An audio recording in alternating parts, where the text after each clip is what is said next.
susi. Yan. Nagkabaligtad ng buhay. Yung susi ng motor ang naiiwan sa loob. Yung susi ng bahay ang nakuha ko. Pati pera. Pangbili ng donut. Tapos itong donut store na to, walang tulong.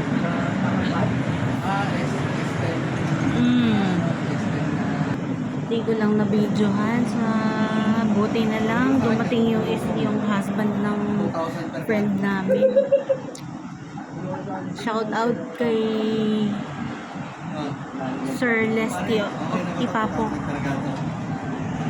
Buti na dumating siya, natawagan ko si Daddy. Ay, nakaw, tagal.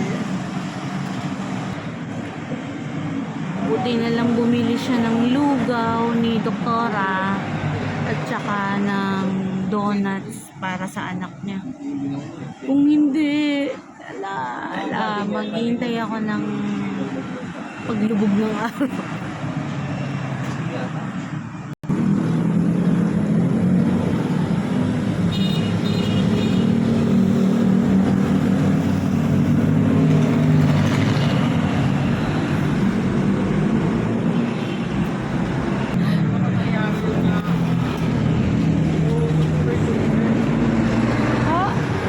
Hinugot ko na nga kasi bibili na ako.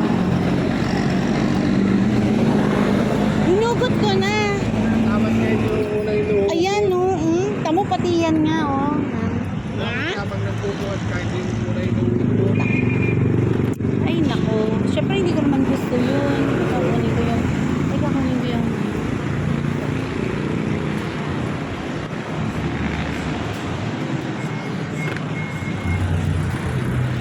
Savior ko, yan na. Buti na lang. Si Leslie galing ng una. Wala. Di man lang ako, sabi ko makiki-hotspot lang ako, nagtatawagan kita. Wala, hindi yung pwede kasi. May CCTV ba kayo dito? Para iiwan ko, pupunta ako sa'yo. Kasi wala akong choice eh. Wala rin. Kasi nga, pag nagbubuhat ka nga, umuuputin. Hindi ko nga, ngayon nga lang. Hindi na ako magsusumbayo ko. Baka mami, mabangga pa ako. Oh, wait lang.